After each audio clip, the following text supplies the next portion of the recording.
पसंद आए तो लाइक, शेयर एंड सब्सक्राइब। कभी कभी जिंदगी में हर किसी को सबक की जरूरत होती है और यह कहानी भी उसी सबक को सिखाती है। यह है बूढ़े के दो लालची बेटे की कहानी। गांव में एक बूढ़ा आदमी रहता था जिसका नाम था रामधारी लाल। वह अपनी जमीन पर फसल उगाते और उससे अच्छा मुनाफा कमाते थे। लेकिन उनके दो बेटे रामू और श्यामू थोड़े लालची और आलसी थे। वे अपने पिता के पैसे पर अधिकार करना चाहते थे, लेकिन उन्हें मेहनत करने का मन नहीं था। रामधारी लाल ने अपने बच्चों को हमेशा समझाया कि मेहनत करने से ही सफलता मिलती है, लेकिन उनकी सलाह कभी उनके लालची बेटों के कानों में जाती ही नहीं थी।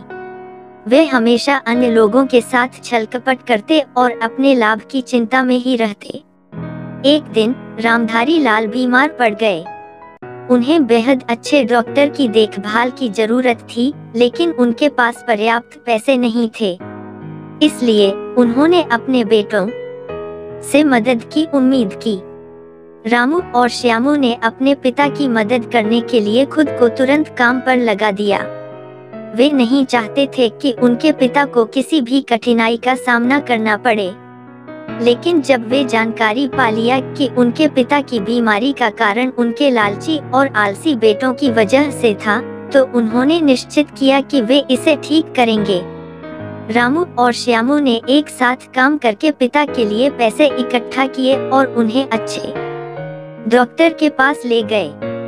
उनके पिता की देखभाल के बाद वे अपने बच्चों को धन्यवाद दिया और उन्हें समझाया कि मेहनत करने का महत्व सभी को सिखाना चाहिए।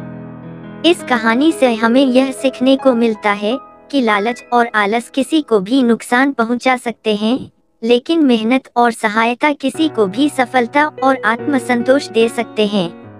अक्सर हमें अपने लालच और आलस के चक्कर में अपने प्रियजनों को धोखा देने का मौका मिलता है, लेकिन सच्चे प्यार और मेहनत से हम अपने जीवन को सफलता की ऊंचाइयों तक पहुंचा सकते हैं।